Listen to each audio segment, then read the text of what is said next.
नमस्कार मित्रों, मैं हूं डॉक्टर सुखीराम रावत और आप देख रहे हैं हमारे चैनल का वीडियो 46 और इसका टॉपिक है जाट रानी तोमरिस। ये जाट रानी तोमरिस कौन थी, इनका वर्णन अधिकतर इतिहास की पुस्तकों में नहीं मिलता, पर जो कुछ थोड़ा बहुत प्रमाणिक इतिहास इनका मिलता है तो वो ग्रीक इतिहासकार स्ट्रैबो और हेरोडोटस आदि के वर्णनों से मिलता है। कलंटोर ने इन्हीं इतिहासकारों का संदर्भ देकर अपनी annuls and antiquities of Rajasthan में रानी तोमरिस का विस्तार से वर्णन किया है। अब हम ये बताते हैं कि ये रानी, इसे दहिया जाटों की रानी माना जाता है और ये मध्य एशिया में है। इसका ईसा पूर्व 6वीं शताब्दी की इसे मानते हैं और उस समय पर्सिया का राजा साइरस फर्स्ट था। ये पर्सिया का जो राजा था साइरस फर्स्ट, जिसे कुरूस प्रथम भी कहते हैं भारतीय इतिहास में, इसकी गिद्ध दृष्टि इनके एरिया पर थी। ये पूरा मध्य एशिया का जो क्षेत्र था वो सीथिया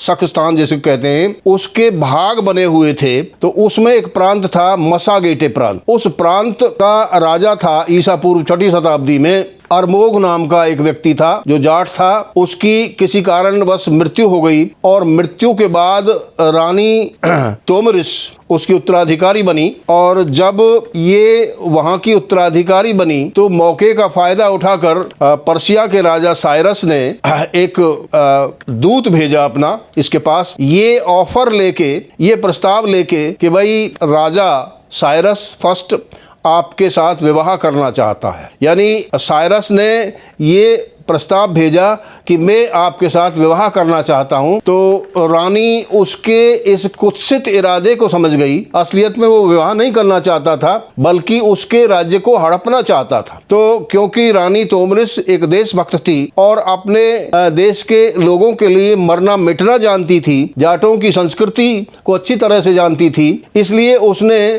तुरंत उसे प्रस्ताव को रिजेक्ट कर दिया, स्वीकार कर दिया और कहा कि भाई मैं ये किसी भी कीमत पर नहीं कर सकती।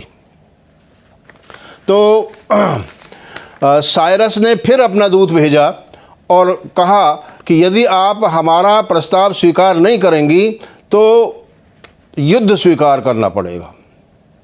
रानी ने युद्ध स्वीकार कर लिया और कहल भिजवाया कि हम असल में तो शांति प्रिय हैं, पर यदि आप नहीं चाहते हैं, शांति स्थापित करना नहीं चाहते हैं, तो हम युद्ध के लिए भी तैयार हैं और युद्ध से हम पीछे नहीं हटते, पर अपने देश की 1 इंच भूमि भी हम आपको नहीं देंगे। राजा ने, साइरस ने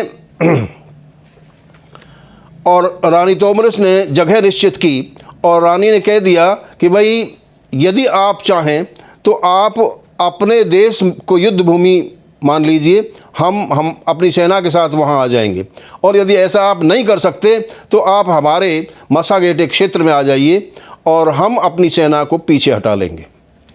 तो साइरस ने बात स्वीकार कर ली और कहा कि हम मसागेटे क्षेत्र में आ जाएंगे। तो इसने नावों का एक पुल बनाया और वहाँ एरेक्सीज नाम की नदी के पास अपनी सेना को इकट्ठा किया। लेकिन इसने एक चालाकी करी, साइरस ने चालाकी क्या करी, थोड़ा और आगे अपनी एक कमज़ोर सैनिकों की एक टुकड़ी स्थापित कर दी और वहाँ पर उस कैंप में बढ़िया भोजन, स्वादिष्ट भोजन और स्वादिष्ट भोजन के साथ साथ शराब भी, तेज़ शराब भी वहाँ रख दी। तो जाट क्योंकि सीधे होते हैं इसलिए वो इसकी चाल को नहीं समझ पाए। तो उन्होंने, रानी तोमरिस ने अपने सैनिकों को आदेश युद्ध के लिए दे दिया। तो उस सेना को लीड कर रहा था, उसका नेतृत्व कर रहा था उसका बेटा स्परगैपिसीज, उसका नाम था बेटे का। जैसे ही इन्होंने आक्रमण किया तो वो, एक तो उसकी चाल थी और फिर वो कमज़ोर भी थे, इसलिए जाटों की सेना के सामने वो टिक नहीं पाए और फिर वो परास्त हो गए पर्सिया के सैनिक। और बहुत सारे उन सैनिकों को इन्होंने, जाटों ने मार दिया। और फिर मारने के बाद क्या हुआ कि स्वादिष्ट भोजन की महक थी तो स्वादिष्ट भोजन खाने में लग गए और शराब भी उन्होंने पी। स्वयं रानी तोमरिस के बेटे ने भी शराब पी और वो नशे में चूर हो गया। नशे में चूर होकर वो सो गए सैनिक, ये भी बेहोश हो गया।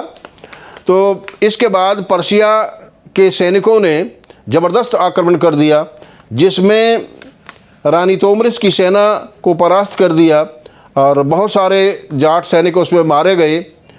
लेकिन इसको अरेस्ट कर लिया गया। रानी तोमरिस का जो पुत्र था उसको अरेस्ट कर लिया, गिरफ़्तार कर लिया। और गिरफ़्तार करने के बाद जब उसको होश आया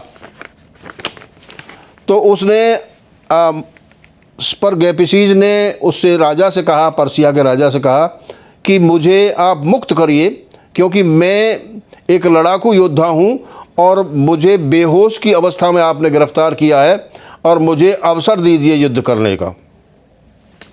तो पर्शिया के राजा ने, साइरस ने उसे स्वीकार कर लिया और उसे बंधन मुक्त कर दिया। लेकिन रानी तोमरिस के पुत्र को ग्लानि हुई, आत्मग्लानि हुई कि भाई हमने इसकी शत्रु की चाल को नहीं समझा और दारू के, शराब के नशे में चूर होकर हमने अपने देश की शान को मिट्टी में मिलाया है। तो ग्लानि हो गई और ग्लानि में उसने आत्महत्या कर ली। ऐसा ये इतिहासकार बताते हैं, स्ट्रैबो और हेरोडोटस। जब इसकी सूचना रानी तोमरिस को पहुंची तो बहुत दुख हुआ और फिर उसने अपनी मातृभूमि की शान और गौरव के लिए उसे चैलेंज किया राजा को कि आपने धोखे से मेरे पुत्र को मार दिया है, हमारी सेना को नष्ट कर दिया है। तो ये एक चाल है, वीरता इसे नहीं कह सकते, ये कायरता है और धोखे के साथ आपने ऐसा किया है। लेकिन तुम हमारी सेना के और मेरे बेटे के खून से हाथ तुम्हारे रंगे हुए हैं, तो मैं भी तुम्हारे ही खून में तुम्हें नहलाऊंगी। मैं एक जाट आर्य क्षत्रानी हूँ, मैं अपनी बात को पूरा करूँगी। फिर रानी तोमरिस ने दहिया जाटों की अपनी पूरी सेना इकट्ठी की, डबास जाट आदि इनके और सहायक भी थे उसमें, और युद्ध शुरू कर दिया। ईरान की सेना में भी जाट सैनिक थे, परंतु दोनों अपने अपने कर्तव्यों पर डटे हुए थे। यह बुराई के विरुद्ध सच्चाई की लड़ाई थी।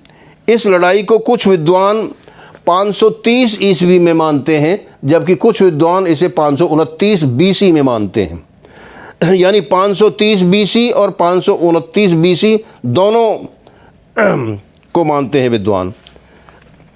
हेरोडोटस ने इस युद्ध को उस समय का सबसे भयंकर और खून खराबे वाला युद्ध बताया है। अंत में इस युद्ध में साइरस की हार हुई।